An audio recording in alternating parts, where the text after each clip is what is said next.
Ngalan niya ay laging tawagin, at siya'y nakikinig sa bawat hinaing.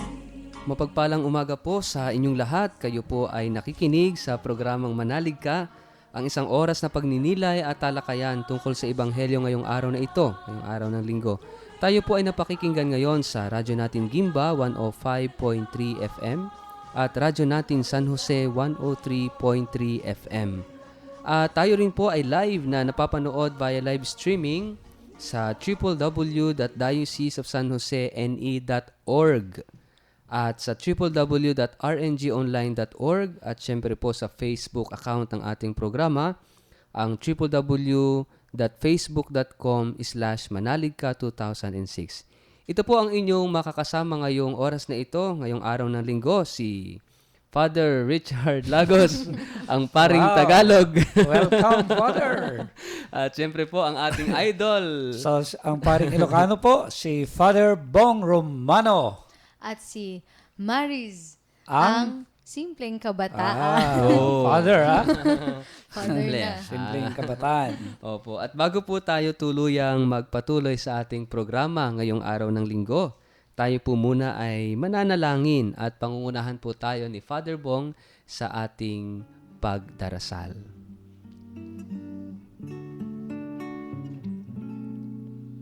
Sa ngalan ng Ama, ng Anak, ng Espiritu Santo, Amen. mapagmahal na Ama, minsan pa kami po ay natitipon bilang iyong mga anak upang tunay na pahalagahan ng mga salita na siyang patnubay namin sa paglalakbay namin patungo sa iyong kaharian. Tulungan po kami ngayong linggo na ito pang mapagnilayan namin ang mga hamon at mga panawagan ng iyong anak upang maisabuhay namin, lalong-lalo na ang paanyaya niya na pasanin namin ng kanyang pamatok. Alam namin, Ama, na sa paglalakbay namin dito sa lupa, magiging madali ang lahat ng mga pasanin namin kung hindi kami hihiwalay sa iyo, kung hindi kami hihiwalay sa iyong anak. Ipagkaloob mo sa amin ang iyong pagpapala sa linggong ito, lalo na sa mga nakikinig, upang tunay na mapagnilayan namin, upang tunay na hamunin kami ng iyong mga salita at maisabuhay namin ito. Tulungan mo po kami upang magsumikap na mahalin ka, mahalin ang iyong anak na si Jesus. At dinadalangin po namin ito sa ngalan ng iyong anak at ng Espiritu Santo magpasawalang hanggan. Amen. Sa ngalan ng Ama, ng Anak at ng Espiritu Santo. Amen. Amen. At ngayon po ay pakinggan natin ang Ebanghelyo ngayong araw ng linggo. Pagbasa ng mabuting balita ayon kay San Mateo. Nagsalita si Jesus sa pagkakataong iyon. Pinupuri kita, Amang Panginoon ng langit at lupa, sapagkat itinago mo ang mga bagay na ito sa matatalino at marurunong at ipinamulat mo naman sa mga karaniwang tao. Oo, Ama, ito ang ikinasiya ko. Ipinagkatiwala sa akin ng Ama ang lahat. Walang nakakakilala sa anak kundi ang Ama, at walang nakakakilala sa Ama kundi ang anak, at ang sino mang gustuhing pagbunyagan ng anak. Sinabi ni Jesus, lumapit sa akin, lahat kayong nahihirapan at may pinapasan, at pagiginhawahin ko kayo. Kunin niyo ang aking pamatok at matuto sa akin, na mahinahon ako at mababang loob, at makakatagpo kayo ng ginhawa para sa inyong kaluluwa, sapagkat mabuti ang aking pamatok at magaan ang aking pasanin. Ang mabuting balita ng ating Panginoon. Pinupuri ka namin, Panginoong Hesukristo. Maraming salamat po, Father Bong, sa pangunguna sa ating panalangin ngayong umagang ito. At syempre, salamat din kay Ate Maris sa nagbasa ng ating Ebanghelyo. So tayo po ngayon ay nasa 14 na linggo sa karaniwang panahon. ika-6 sa buwan ng Hulyo. No? So, kaya Hulyo na. July na, o Father Bong. At, alam mo, dapat i-welcome natin si Father kasi Tagal tayo kauna-unahan ngayon na episode Bumalik. ng Manalig Ka na makakasama natin po ay hindi na si Reverend, kundi si Reverend Father Richard Lagos. Yay! Yan. Salamat po. Salamat po. Salamat Okay. po. Kaya alam nyo, na-miss ko rin itong program na to, Father. Nag-absent lang ng mahaba, pagsulpot, pari na, no? Pare na, para Yes. pang nilimliman. Kakalabas lang sa sa Kakalabas. shell. At na-miss mo, no? Opo, Father? na-miss ko tong programa natin dahil ilang episodes din akong hindi nakasama. Dahil nga sa maraming paghahanda, no? Galing sa retreat, no? Iba-ibang mga dahilan, ano po. Kaya salamat, Father, sa pag-take over sa ating programa, no? Originally, ito naman ay talagang dati nag-umpisang ikaw rin palagi, ano, mag-isa. Pero nakakatuwa dahil, Father, tumatagal na ang ating programa, no? Isang malaking biyaya. Biyaya. Since 2006. 2006. Hanggang ngayon ay 2014. Ito yung malaking biyaya sa atin. So kanina po, napakinggan natin yung gospel ngayong araw na ito, ngayong araw ng linggo. 14 na linggo sa karaniwang panahon. At tayo po ay patuloy na napakikinggan sa radyo natin Gimba 105.3 FM at syempre po sa radyo natin San Jose 103.3 FM. Pwede nyo po kaming subaybayan kung wala po kayong signal ng radio, hindi abot yung frequency. Pwede po sa internet, sa live streaming sa www.dioceseofsanjosena.org na po, hindi na po .com, no? .org. .org. At sa www.rngonline.org. At syempre sa Facebook account ng ating programa sa www.facebook.com/manaligka2006. So, ayan. So, napakinggan po natin yung gospel kanina. Napakaganda po ng tema natin. Sapagkat, alam niyo siguro, Father, maganda para maintindihan at maunawaan natin yung tema ngayon. May kinakanta kanina si Yeah. si Ate Maris. Sapul na sapul yung back up singer. Tayo back up lang tayo. Pero Sige. siya yung, sige, pwede bang pakinggan natin yung kanta ni Okay. Ate Maris na yan pasok doon sa ating tema ngayong araw ng Yan linggo. ang kan natin, Kunwari- introduction. kunwari, Salmong Tugunan. Ayan. Ayun to, favorite song ko po kasi ito Favorite eh. song. Sige. Sige. Anong title? Lift up your hands to God. Wow. Ganda yan. Sige nga. Life is not at all that bad, my friends. If you believe in yourself, if you believe there's someone who walked through life with you, you'll never be alone. Just learn to reach out and open your heart.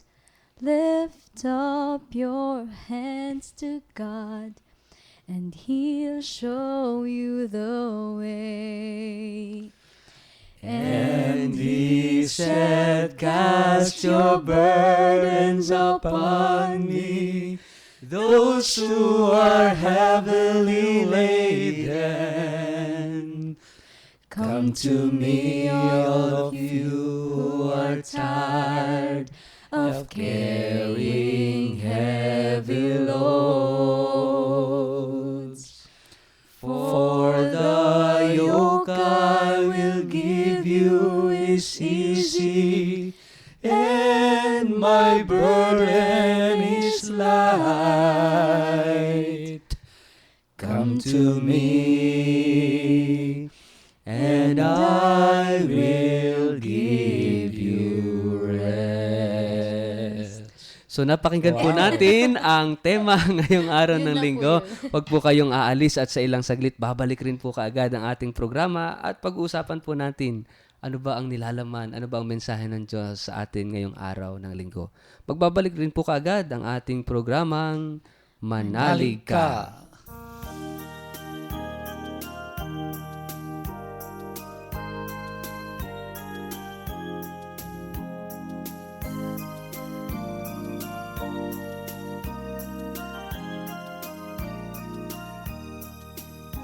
Purihin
Nagbabalik po ang programang Manalig Ka. Ito po ang inyong paring Tagalog, si Father Richard Lagos. Ang inyo pong gabsat, ang paring Ilocano, si Father Bong Romano po. At si Maris po ang isang Simpleng simpleng kabataan. galing Father simpleng kabataan. Parang wala nang maisip, ito na lang. Tagal ng Actually, yun bansag po yun, talaga- Father. Yun po talaga yung kilala reason. na Walang siya doon. maisip, ganon. Ang simpleng Opo. kabataan. Daya, lahat sila meron. Oo. So tayo po ay nagbabalik sa ating programa at kanina ay narinig natin yung tema ng ating mga pagbasa ngayong araw ng linggo na kinanta. First time na iba dahil sa ilang taon nating pagsasahimapawid ng ngayon programa tayo, ito. oo. Medyo kakaiba yung pagpapaliwanag natin ng tema kasi kinanta ni Ate Maris yung tema natin ngayon. Oo. Lahat naman po tayo Oo, kumanta. extra lang kami. Oo. So, ngayon pong linggong ito, sabi nga natin kanina, ay ika-14 na linggo sa karaniwang panahon, ika-6 sa buwan ng Hulyo. At narinig natin yung napakagandang ibanghelyo kanina at ang dami, napakaganda ng mga pagninilay. Siguro, umpisahan na natin, Father Bong, napakaganda ng insights mo kanina tungkol sa ating gospel ngayong Alam mo, araw. Father, yung unang panawagan nga lang ng ating Panginoon ay napakalaman na, napakaikli. Pero siguro, una na titignan natin yon yung sabi niya, yung matuto kayo sa akin. Alam mo, kanina nga yung hamon ka agad sa akin, sabi ko, matuto kayo sa akin, may university ba itong si Lord? Para ba siyang magtuturo? Magtuturo. At kanina nga Professor. may na-mention ka kanina na sabi ko gusto kong mag-enroll nga ron. Mag-enroll tayo. Kasi kadalasan, Father, di ba, yung mga universities, mga eskwelahan, ang hinuhubog, ang fino-form sa atin yung brain, yung utak Brain, natin, skills natin, no? Pero kakaiba itong ni Jesus na Oo to nga, eh. oo. School of yata ito, kakaibang eskwelahan nito. Hindi brain lang, hindi skills lang ang fino-form sa atin eh. Yeah. At kanina nga yung sabi natin, kung yung mga proseso sa university ay yung matuto nga sa kanya, siyempre mag-enroll ka, lalapit ka, magkaka-interest ka. Yung proseso ng pag-enroll. Yung proseso ng magpa-enroll. Kasi alam mo, ako siguro, yung napakahalaga yan sa bawat isa na talagang mag-enroll ka sa kanya. Kasi kung kinikilala mo siya na napakahalaga sa'yo, papasok ka sa kanya. At ako naniniwala, katulad nga ng mga santo, kung kinikilala mo siya, mas kinikilala mo siya, at mas kinikilala mo siya, lumalalim yung pagkakilala mo sa kanya, lalo naman siyang nagpapakilala. At yun yung gusto ko ring matamong siguro. Yung lalo ko siyang makilala. Kaya siguro ang panawagan, tara na, mag-enroll na tayo. Ako gusto kong mag-enroll dyan. Para yung excited. Tsaka, to, Padre, free tuition fee. Libre. Libre ang tuition. Oo. Ang kailangan lang, ang first requirement lang, ano yung sinasabi dun sa first step na kailangan gawin natin, yung sabi mo nga kanina, lumapit. Lumapit lang yung gustong mag-enroll. Yun lang eh. Hindi yung mag-prepare ka ng ganitong amount. O kaya dapat pagka mag-enroll ka, ganito yung grades mo. Dapat meron kang, anong tawag doon, yung maintaining Fancy. grade. No? Dapat hanggang ganito. So ito, isa lang yung first step mo sa proseso ng pag-enroll, lumapit. At yung papasukan mo na university, ang university niya, itong kinalalagyan natin na mundo. Ang laki. Hoy, akala ko malaki na yung CLSU. Oo nga eh. Maliit May mas pa pala. Alang pamasahe, libre. Oo, libre. Libre Kahit saan lahat. ka pumunta. Sarap mag-aral. Libre, sarap mag-aral pala. Oo nga, no? Yung ito pala, merong inaalok sa atin na isang kurso na napakahalaga, napaka-importante sa atin bilang mga Kristiyano na naghahanap ng kahulugan ng buhay.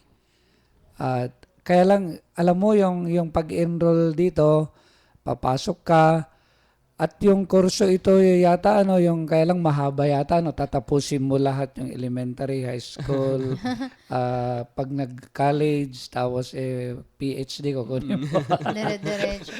Dire-diretso. Wala pang Pag-aaral, ano yata yan. oh. Walang lecture, puro practical. So, yun yung gaganin natin. Pero nga, Father, kanina sinabi mo yung paglapit sa Kanya. Yung napakahalagang requirement, yung humility. Oo. Dahil, nga naman, yung hindi pwede na hindi mo siya pahalagahan, hindi pwede na hindi mababa ang yung loob na lumapit sa Kanya. Maganda yun, Father, kasi kung balikan natin medyo yung sa reading natin sa Gospel. Si Jesus dito nagdadasal yung first part. Yeah. At sabi niya, nabanggit niyo, Padre, yung humility, yung paglapit sa Diyos. Sabi rito ni Jesus, pinupuri kita, amang Panginoon ng langit at lupa, sapagkat itinago mo ang mga bagay na ito sa matatalino at marurunong. Iba Oo. Pero iba yung tapos sabi niya, at ipinamulat mo naman sa mga karaniwang tao. Talagang, kumbaga mapalad talaga yung mga aba. Ito yung sinasabi sa Beatitude. Mapapalad ang mga nagiging valedictorian pala. yung mga karaniwan. Yung mga May chance na karaniwan, ako. May chance tayong lahat. May chance pa ako. Oo. Imagine, sa mga aba, sa mga karaniwan, sa mga mapagpakumbaba, sila yung pinagpapakilanlan ng Diyos, no? So, kakaiba yung eskwelahan talaga ito, Padre. At lalo kang magkakaroon ng interest, lalo na pag marunong ka rin. Kakaiba ito, no? Kasi nga, sa mga university, patalinuhan yan, di ba? Pero sabi niya, itong karunungan na ito ay hindi matidiscover ng mga matatalino at mga... Pati mga... Hindi na marurunong at matatalino. Kung ako yung matalino at ako yung marunong, abay, mas intrigue. Oo, maintriga. Intriga ka, no? Ano yan? Ito. Makapag-enroll nga galing na sa iba't ibang universidad, sa Leuven, sa... Parang hamon sa mga matatalino at sa bandang huli pala, matutuklasan ng matalino na hindi pala yung karunungan ang kailangan mo sa paglapit sa Kanya. Yung katalinuhan kasi sa Kanya, hindi naman yung sa intelligence, kundi sa puso niya binabasa. Tapos maganda, Padre, yung dito. Maganda yung pag mag-enroll ka, di ba may qualifying grade. Yun, no? O kaya, yung grade mo depende, yung kurso mo depende dun sa grade mo din. Pagka ganito ang kurso mo, depende. Pagka hindi abot yung grade mo sa ganun, so hindi ka rin makakapasok. Pero ito, isa, Padre, yung qualification dito, ano yun? Para kanino yung kurso na inaalok ni Jesus? Qualified sa lahat. Una, qualified sa lahat. At hindi niya titignan na kung meron kang tinatawag na diploma sa high school Oo. o mga certificate sa elementary o yung card mo hindi niya titignan kung needs improvement ba yung kung dos. Oo. Ang ganyan to, wala nang ganun sa bagong sistema, no? At sabi pa rito, very specific din, Padre. Sabi niya rito, yung mga qualified na mag-enroll ay doon sa mga nahihirapan at may pinapasan sa buhay. Oo, tignan mo yung mga may mga pinapasan. Ang tanong, Padre, sino ba yung taong walang pinapasan sa buhay? Kaya tama yung sagot mo, para sa lahat. Sa lahat. Oo, sa lahat nga, no? So, kaya lang, hindi lahat kasi ng may mga pinapasan sa buhay at nahihirapan ay lumalapit sa Kanya. Apa. Di ba? Yung iba, kapag ka nahihirapan sa buhay, maraming problema sa buhay, lalong lumalayo. Hindi lumalapit, lalong lumalayo sa Kanya. Yeah. Siguro yung yung tinitignan ko ngayon, 'di ba, yung kung minsan may mga pinag-i-enroll may mga pinapasukan tayo na nag-enroll tayo, 'di ba? Kung minsan ay short course, may tinatawag na mga kurso na mga vocational. Tapos meron nga rin yung degree na kinukan mo. Kung minsan may mga subject, yung mga psychology, mga ganon-ganon. Pero ito, paano kaya natin mabibigyan ng pangalan yung course. yung course. Yung course. Ako may nakita ko, Padre. nakita ko rito yung skills. Una-una, merong offer dito na skills eh. Mm. Yung pagpasa ng BS in yoke, ano yan? Carrying. Ayun yun. Pagpasa ng pamatok. Yun yung yun yung iyong masters or yun yung iyong degree. Yung pagpasa ng pamatok. Iya, tignan mo, ano, yung matutunan mo yon. Matutunan mo yon kasi palagi yan, ano, mayroong itinuturo sa atin ng ating Panginoon. Yung sabi niya, yung matutunan mo sa buhay mo, habang naglalakbay ka dito, yung mga challenges sa buhay, di ba? Yung ma-master mo yon na hindi mo, yung mga limbawa, yung mga responsibility mo, na hindi mo iiwasan. Kasi kung minsan, kapag nagka-problema na yung isang tao, yung dinadaan nila sa pag-iwas, sa inom, o kaya ibang mga pamamaraan yung mga gagawin nila ng mga solusyon. Yung ibang nagpapakamatay, yung ibang mga kabataan. Pero dito, yung ibang pamamaraan, yung Jesus way sa mga ganito na mga challenges sa buhay. At ito yung itinuturo niya actually. Tinuturoan niya tayo na yung way of life natin, kahit dumaan tayo sa mga challenges na ganyan, sa mga mabibigat na mga responsibility, ay merong pamamaraan na ino-offer niya. Para hindi tayo gaanong mabigatan din talaga at makayanan natin. At ang nakikita ko rin dito, yung itinuturo dito ni Jesus ay very rooted sa reality ng buhay. Na lahat tayo may suliranin, Ayan. lahat tayo may mga experiences and difficulties, nahihirapan, no? At lahat tayo talaga may mga pamatok. Pero yung pamatok nito, sinasabi nga na pinadadali. Kasi, di ba sabi nga ni St. Paul, the wages of sin is death. And then yung suffering kasi is effect ng kasalanan. Yung sinful situation natin. So, ibig sabihin, itong sinasabi ni Jesus na ito ay talagang kumbaga, di ba pag mag-enroll tayo sa mga eskwelahan, titingnan natin ano ba yung demanding na, ano yung in demand ngayon na course, no? Ano ba yung talagang ngayon, pag nag-enroll ka doon sa course na in demand during that time, pag nakagraduate ka, Hindi na yung siya in kailangan. Di ba ganun? Noon sabi, in demand daw computer science. Nag-enroll ako ng computer Patay. science. Pagka makagramat ako, Ala na, iba na naman. iba na. Na nursing, ano. Nursing naman. So, yun yung... At yung iba naman, napapansin ko, umiiwas sa mga mabibigat na mga kurso, kahit kung minsan yun ang charism nila. Gusto lang nila yung magaan, para easy-easy pa rin yung buhay nila. Pero alam mo, Father, gusto kong tanungin itong simpleng kabataan. Ano kayong mga challenges nila ngayon? Halimbawa, yung mga nakikita nila ng mga challenges sa buhay na mga pinapasan nila. Ay, nako po. Kaya po hindi ko alam kung kabataan ba ako. Kasi iba yung Bakit matatanda na ba yung challenges? Hindi ko po alam. Parang iba yung pinoproblema ko sa buhay. Kasi po yung mga kaibigan ko to, love life, ano ba yan? Pero hindi naman po yun yung sa akin. Ano po, sa akin kasi, syempre, bilang naging aware kami na ipinamulat sa amin ng pamilya namin na hindi tayo mayaman, yung ganun. Unang-una po talaga, pasanin.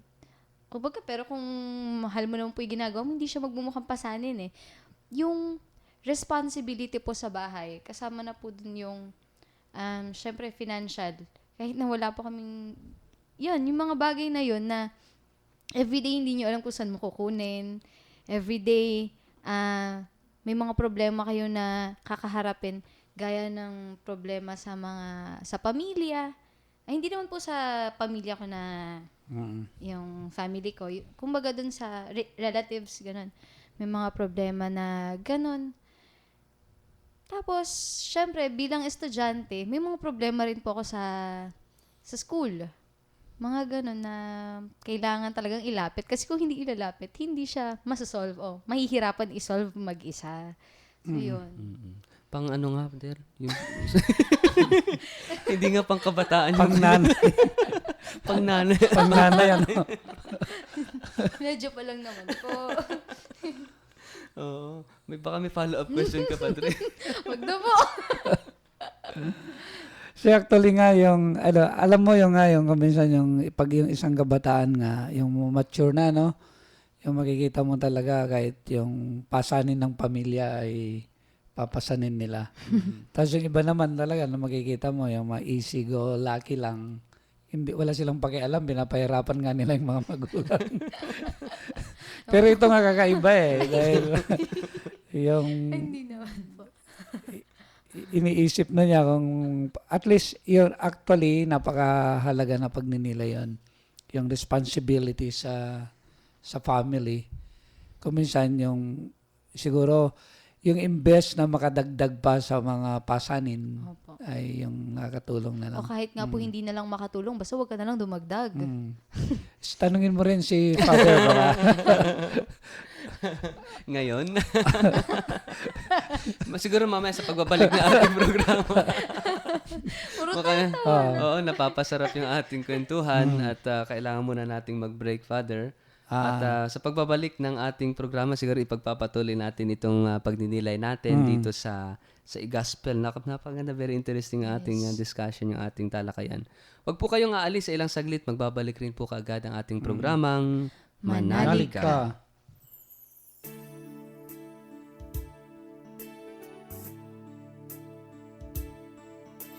Sabi ng iba sa'kin, ako'y bata pa.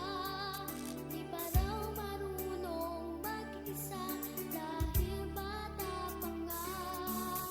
Nangangamba, natatakot, minsa'y nadarapa. Mahina ang damdamin.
Nagbabalik po ang programang Manalig Ka. Ito pong muli ang inyong paring Tagalog, si Father Richard Lagos. Ang inyo pong kabsat, ang paring Ilocano, si Father Bong Romano po. At si Maris po, Ang isang inyong simpleng kabataan. Ayan, very good. pagtitripan lang. Oo. Makapagpalit lang.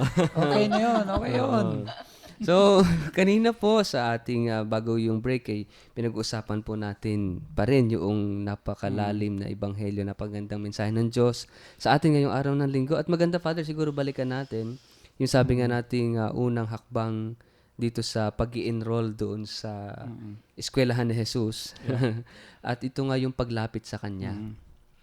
At yung nga po, yung napakahalaga nga, yung humility, yung magkaroon ka ng mapagpakumbabang puso talaga, nagagawa ka ng effort na lumapit. Kahit actually naman itong Panginoon na ito talaga ay inaakit niya tayo na lumapit din sa Kanya. Pero yung nga, yung dapat yung participation natin napakahalaga. Na maramdaman mo na kailangan mo siya talaga, na kailangan mo ang Diyos. And of course, yung sabi nga natin kanina, yung qualification ay para sa lahat at yung ibibigay nga niya kaagad sa paglapit mo sa kanya ay meron siyang ipapapasan. At ito ay may mga challenges and of course yung mga responsibility na papasanin mo sa paglapit sa kanya. At ito nga na ito, itong university na ito, yung University of Life at Pananampalataya. Oh, School of Life. School of Life talaga. At totoo naman, no, biro mo kung makikita mo talaga yung i-enroll mo sa Panginoon, yung values formation yung huhuboging kanya na naaayon sa kanyang pamamaraan. So yun, yung kanina, yung mga pinag-uusapan natin. At kanina nga, yung napakaganda na introduction, yung kinanta ni Simpleng Kabataan, ni Maris. Tapos naki-juwit naman. Naki-trio tayong take my yoke, yung sabi nga ng Panginoon. Learn from me, kasi yung aking pasanin ay magaan. Pero ano pa yung isang kanina nabanggit mo yung sa paglapit, kasi yung reality there na ano ba yung naglalayo kasi sa atin, Ayan, sa Diyos, no? Kaya tayo lumalapit. Ibig sabihin, there is a certain distance between us and God, no? Na mayroong distansya sa pagitan natin at Diyos, na kinakailangan nating lumapit sa Kanya. That's why it takes us a lot of humility to really make the step, no? One step at a time to go nearer to Jesus. Kundi yung reality of sin, yung kasalanan, yung kasalanan kasi, the very nature of sin is to alienate us. Inilalayo tayo ng kasalanan sa Diyos, inilalayo tayo ng kasalanan sa kapwa natin, inilalayo tayo ng kasalanan mismo sa sarili natin. Ito talaga alienation. Kaya sometimes, di ba, sasabihin ng mga tao, ayoko magsimba kasi makasalanan ako, baka masunog ako dyan. Very very usual na naririnig natin. Opo. Pero ang tanong, is this really an attitude of humility? Is this really humility na, hindi ako karapat-dapat dyan? Kasi makasalanan ako. The more nga na makasalanan tayo, the more na dapat lalapit tayo sa Diyos, no? Pero palagay ko, Father, that is a false humility, no? Yeah. Kung sasabihin na hindi ka karapat-dapat dyan. Alam mo, yung sin, may nagsabi sa akin daw, yung sin, ang binibigyan mo daw ng pagpapahalaga hindi yung God nga, kundi si Satan. Satan in negotiation. Satan S-I-N, Satan in negotiation. Kaya nakikipag-negotiate ka sa kanya. Kaya ayaw mong lumapit kay Jesus. Pero actually, sa tapatan lang, nagiging excuse mo lang yun. Minsan, di ba, makasalanan ako, I'm not worthy. Pero palagian naman, ay merong upuan sa pamantasan ng Diyos, di ba? Na pwede kang lumapit palagi. Naka-reserve lagi Naka-reserve para palagi, sa'yo. oo. Kaya hindi mo masasabi yun na wala na, hindi ako para dyan dahil makasalanan ako, o kaya sabi nga, di ba, yung masusunog ako. Parang lalo kang masusunog pag hindi ka lalapit sa kanya. Yung iba naman yung nagmamalaki Sabi niya, baka lalampas ako sa langit. Sabi ko naman, baka nga yung paglapit mo sa kanya, pagsisimba mo ay kulang pa. Talaga nakabayaran din, no? Kapusin pa, no? Kapusin pa nga. Kaya yung mga ganon na mga pananalita ko minsan nga, Father, ay parang mga katwiran lang natin na hindi pa talaga tayo nagpapakumbaba kay Jesus. Pero realidad naman yan na ganun nga yung humahad lang sa atin. Kasi yan din talaga kung minsan, di ba, yung kung minsan dami mo talagang kasalanan na ang ginagawa mo ng Diyos-Diyosan din yung material na bagay. Halimbawa, yung pupuntahan mo muna, unahin mo yung linggo, yung bukid, di ang ginagawa mong Diyos na doon. Yung bukid. yung bukid. So marami nga tayong nagagawa ng mga kasalanan. Siguro tanungin ulit natin tong Itong simpleng kabataan. Yung sa akin naman po yung kanina, yung sinabi nga, first step, humility. Di ba po, si Jesus mismo nag-set ng example about humility sa atin mismo. Actually, yun nga pong pagdarasal niya, parang humility na mismo kasi Diyos siya eh. Pero nagdadasal pa rin siya. So ano tayo, tao lang tayo, na kailangan din nating lumapit din sa Kanya. Tapos, syempre, yung sa kasalanan, pag po nagkasala kasi, yun nga po, we feel unworthy. Pero, binukas niya sa atin yung sarili niya eh. Yung sinabi niya na kahit magkasala ka, mamahalin pa rin kita. Yung next move nun, para sa atin na lang, na lumapit sa Kanya. Yung first step nga po, maging humble tayo dun sa kasalanan natin, aminin natin, tas tayo magbalik loob sa Kanya. So, yun. Isang bagay rin siguro na, kumbaga, naglalayo sa atin talaga, yung bang, sinasabi yung Father kanina yung napakarami at saka paulit-ulit na pagkakasala. Sometimes, it gives us hopelessness eh. Parang you feel like you are hopeless na magbago. Kaya sinasabi ni Pope Francis dun sa kanyang Evangelii Gaudium, yung kanyang latest na apostolic exhortation, na sabi niya, huwag kayong mapagod na lumapit sa Diyos. No? Kasi ang Diyos hindi napapagod ng pagpapatawad sa atin. Tayo kadalasan yung unang napapagod ng paglapit sa Kanya. Kasi nga siguro yung paulit-ulit, minsan we find ourselves na ito na naman, nahulog na naman ako sa ganitong kasalanan, paano pa ba ako magbabago dito? Pero ang sabi ni Pope, huwag kang mapapagod, huwag kang magsasawa na magbalik-balik sa Diyos para humingi ng kapatawaran kasi hindi siya napapagod. And sabi nga niya, even during the very moment na nagkakasala ka, God is still loving you. Ito yung kakaiba doon sa theology ni Pope Francis. Yung talagang very beautiful na talagang nagpapakita na ang Diyos gaano tayo kamahal. Alam mo, one time may lumapit sa aking kabataan na ipagkwentuhan siya. Father, alam mo, nakakaasar ang buhay. Sabi niya, bakit? Alam ko yung nakakaangat na ako sa buhay spiritual ko, tapos bigla na naman ay bumagsak akong gano'n. Sabi ko, siguro pinaparanasan sa'yo ng Panginoon para lalo mong maunawaan na hindi mo talaga kayang umangat kung hindi mo talaga isasubmit yung buhay mo sa Kanya. Yes. At yan, yung maunawaan mo, sabi ko, na hindi talaga natin kaya na talagang magbago o kaya yung tumaas yung antas ng espiritualidad natin kung tayo lang. Totoo. Gusto kong bumait ka mo pero hindi ko magawa. Totoo naman. Ang hirap po. Kailangan talaga natin yung biyaya ng biyaya ng Diyos. Kaya ako nga natutuwa, pag may mga anniversary yung mga pari, palaging naririnig ko sa kanila, Father, sabihin nila, alam niyo po, nakaabot ako sa 40 years na paglilingkod, 30 years, 25 years. Dahil sa biyaya at awa ng Diyos. Kung ako lang siguro, wala na. Wala na ako dito, baka hindi na ako.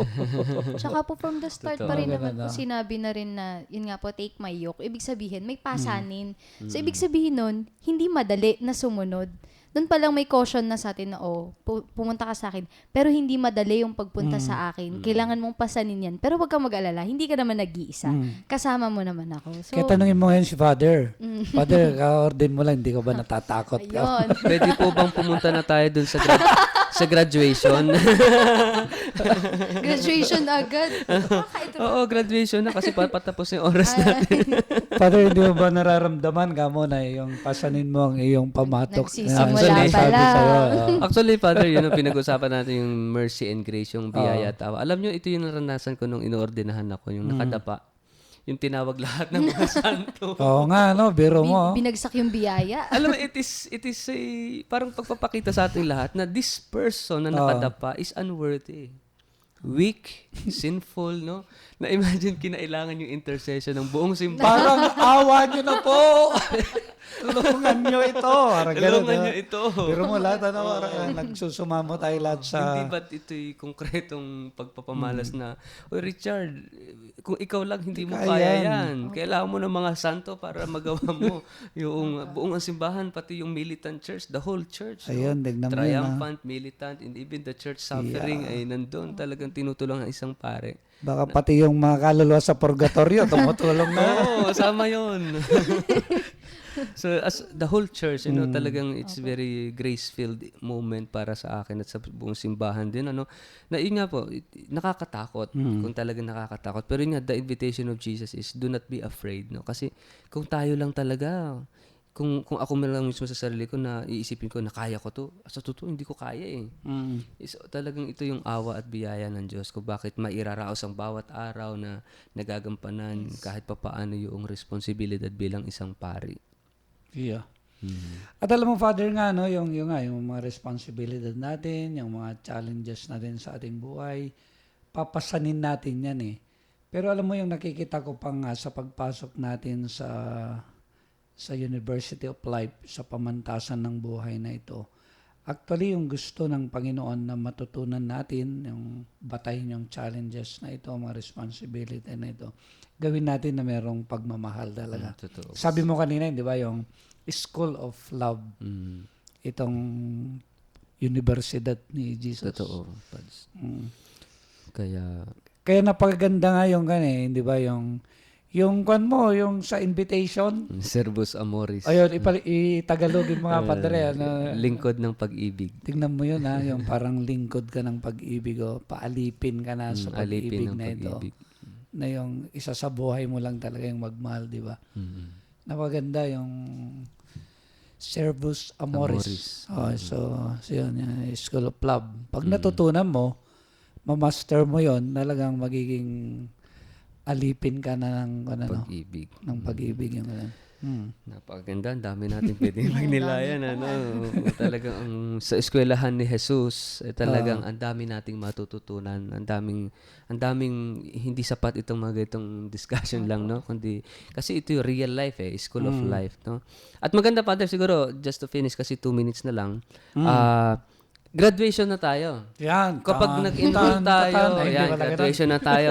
Ano yung ipinapangako ni Jesus na kapag nag-enroll tayo sa course na ito at talagang nakinig tayo at natuto sa Kanya, ano yung ating certificate, ano yung ating reward after that?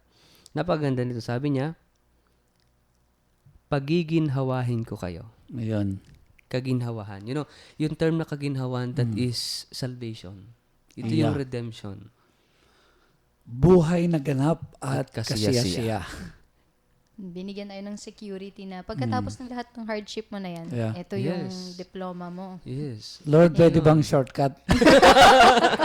Shortcut agad. Walang shortcut. Walang shortcut, Pwede po ba yung shortcut mamaya dyan We sa have to lab? finish the race. Sabi nga ni St. Paul, di ba? I have finished the race, no? Pagtagumpayan mo, Grabe. Kailangan mo pagtagumpayan. Pero, Pero, ang kagandahan dito, yung malaman mo lang na hindi ka mag-isa. Malaking bagay. Opo. Father, kanina meron kang sinasabi, yung yoke, yung pamatok sa Israel, para siguro maganda na symbol. Kasi di ba yung yoke, yung pamatok dito kasi sa atin isang piraso lang, lang kasi isang kalabaw lang yung humihila. Oo. Pero sa Israel dalawa magkadikit, magkakambal na yoke. So parang kung babaliktad naman nakabaliktad na W, parang gano'n, no. Na dalawa yung humihila. So kapag yung isang kalabaw, let's say, ay iba yung direction at yung isa naman ay iba na naman. So mahihirapan sila pareho, maghahatakan sila. Sila yung masasaktan. So in order for them to make their work easier, they have to kumbaga gumalaw with synchronicity. Synchronize sila at saka sabay sila. So magkaayon. Yeah. No? So sa buhay natin bilang mga Kristiyano dito sa eskwela ni Jesus, itinuturo niya na siya yung isa doon. Tapos tayo yung sa kabila. No? Na kailangan sabay tayo, kasabay natin si Jesus sa paggalaw upang yung pasanin natin ay maging talagang magaan kasi kasama natin si Jesus. At yun yung napakaganda, no? Yung talagang makikita mo na hindi lang siya yung teacher na ang turingan ay yung authority siya, tapos parang napakalayo mo. Hindi ganun pero siya talagang Kasama, kasabay. aktual na tinuturoan ka na. Talagang yung OGT mo. Kasama pa rin siya. Kasama pa rin So, siya. ang Oo. kagandahan dito, Father, pinapakita rin sa atin, irarush up na natin, na even pala na sa mundo pa lang na ito, na tayo ay pumapasa ng pamatok, yung kaginhawahan pala, pwede na nating maranasan. Yeah. Even here on earth. Kapag yung buhay natin ay nakaayon dun sa galaw ni Jesus, sa kalooban niya. And that is kaginhawahan. Kasi hindi ka nahihirapan mag-aan Yeah. Kasi kasama mo si Jesus na na gumagalaw. So ito po yung ating napag-usapan. Mamaya po sa pagbabalik natin ay bibigyan ni Father Bong ng paglalagom lahat ng ating tema at lalim ng ating mga napagkwentuhan. Ang mensahe ng Diyos ngayon sa atin sa araw ng linggo. Huwag po kayong aalis. Babalik rin po agad sa ilang saglit ang ating programang Manalig Ka. Manalig ka.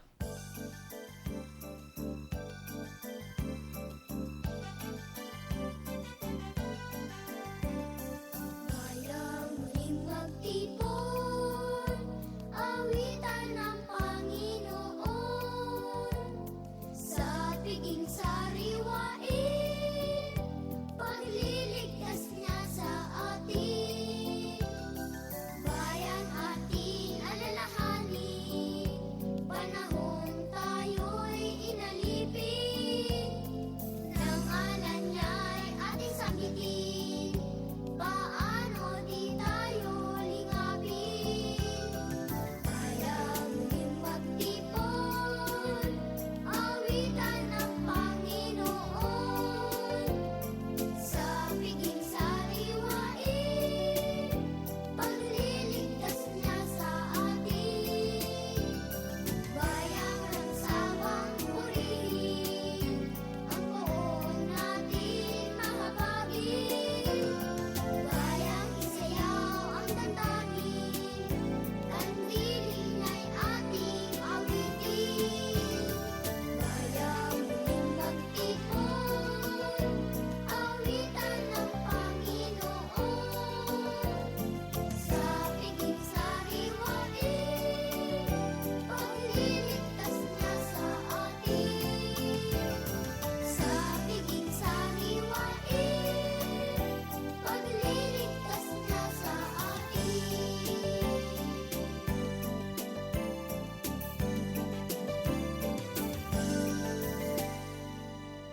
Nagbabalik po ang programang Manalig Ka. Ito pong muli ang inyong paring Tagalog, si Father Richard Lagos. Ilocano pa rin pulata si Father Bong Romano ang inyong kapsa. Natarakilata. Taraki. Nosebleed. Si Maris po, ang simpleng kabataan. Ngayon po, sa dakong ito ay bibigyan tayo ng paglalagom sa tulong ni Father Bong para talagang maunawaan natin yung ating tema ngayong linggong ito. So nag-enroll po tayo kay sa ating Panginoon at yung nga po yung panawagan niya na matuto tayo po sa Kanya. At ito ay hinikayat nga po niya tayo na pumasok tayo sa University of Life na siyempre po ang ating professor, matututo po tayo sa ating Panginoon. At yung napakahalaga nga po dito yung initiative natin na lumapit sa Kanya.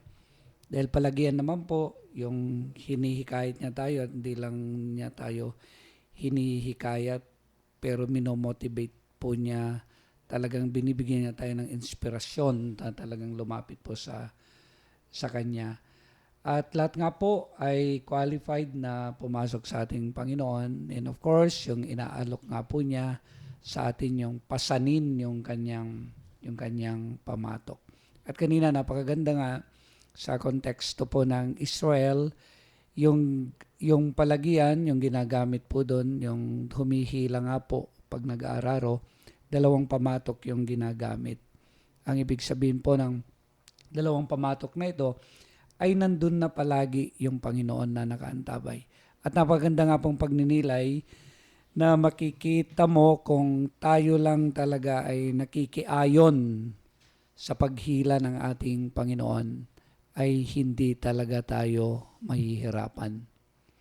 At kaya lang po, sa ating ding buhay na ito, sa paglapit sa pag-enroll natin sa buhay na ito, may hadlang nga sa paglapit natin sa ating Panginoon. Dahil palagi yan, nakikipag-negotiate tayo kay Satan, yung S-I-N, yung sin na yan. At yun yung nakakapagpalayo sa atin sa biyaya ng ating Panginoon. Pero yung nakakatuwa, hindi po tayo dinadrop ng Panginoon o hindi tayo, yung expulsion, yung hindi tayo tinatanggal sa school niya palagi. Dahil assurance niya na kahit nagkakasala tayo sa Kanya, ay palaging minamahal pa rin niya tayo. Nagkakasala at palaging minamahal pa rin tayo ng ating Panginoong Diyos. Kaya ito po yung napakahalaga, napakabiyayang pagkakataon sa pagpasok nga po natin sa ating Panginoon dahil palagi na tinatanggap nga po niya tayo. And of course, kapag nga po pumasok ka sa school ng ating Panginoon, syempre magkakaroon po tayo ng graduation at yung reward nga po natin sa bandang huli, tatanggapin natin yung buhay na ganap at kasiyasiya. At ito nga po yung salvation natin. So sana nga po mag-enroll tayo sa Panginoon at makamtan po natin yung later on yung ating diploma, yung buhay na ganap at Dyan, kasiyasiya. dyan. Hindi. Iba pala yan. Sa kasal yun, padre. Okay po, maraming salamat Father Bong sa paglalagom. Ngayon po darako tayo sa ilang mga pagbati. Baka may gusto kong batiin. Ayan. Meron pong nag-text sa akin nung nakaraan na sinasabi niya nakikinig daw siya ng Manalig Ka. Sabi ko, sige po, hingin ko yung name ninyo at batiin ko kayo. Si Ate Jenny and Kuya Ferdinand Dulay po. Ayan. Hello po sa inyo at kay Nanay Linda Santos, kay Ate Donna Bull, yung mga okay. nakikinig talaga. Hello po Tapos, sa inyong lahat. sa mga lay minister po na nakikinig, na nagsinasabi rin, pinapakinggan ko, nangunguha ng insights. Parang tapos po sa mga kabataan ng Diocese of San Jose, kabataan ng St. Joseph Cathedral at sa LSU, ayan, kung saan ako nag-aaral. Hello po sa inyo. Ayan, si Sa ako naman, Father Father, binabati ko po yung mga nakikinig po sa Gimba, yung mga kamag-anak ko, mga nakikinig pala. And of course, yung pong mga classmate ko, sila Carlito Ang, si Consial Florante Agapito dyan sa Gimba. At ganoon din po yung kabatsmate po namin na stroke, taga Gimba, si Artemio Cabato. So classmate, sana po ay magaling ka na sa ngayon.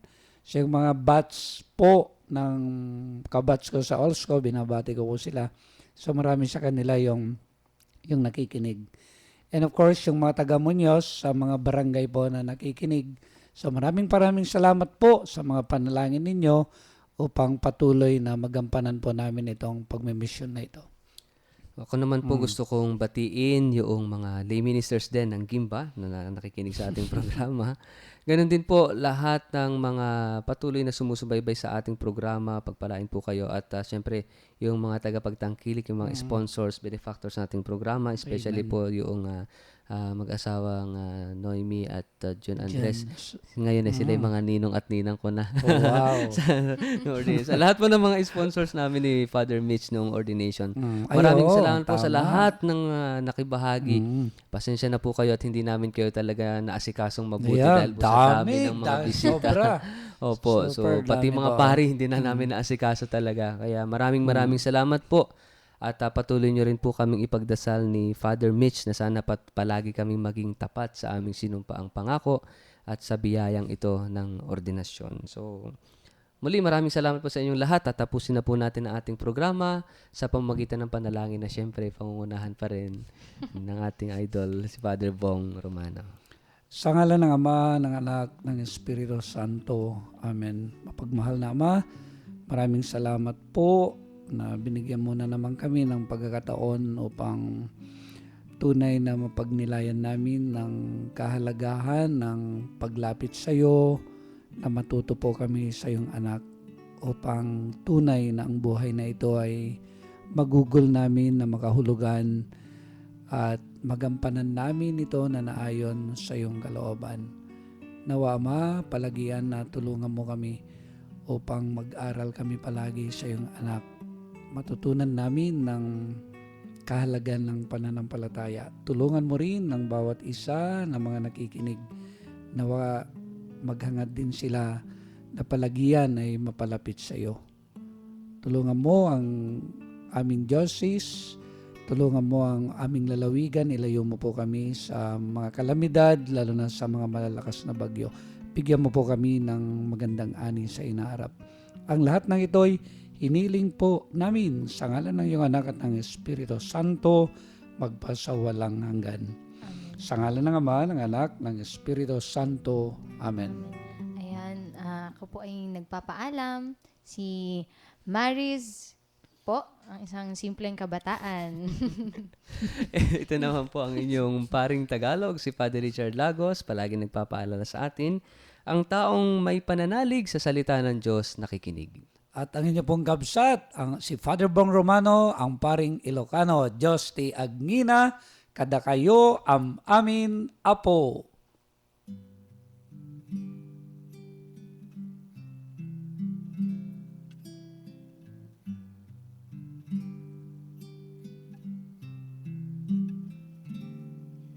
Inoong lahat ng takot sa iyong damdamin. Ang pangalan niya lagi ang tawagin at siya'y nakikinig sa bawat hinaing.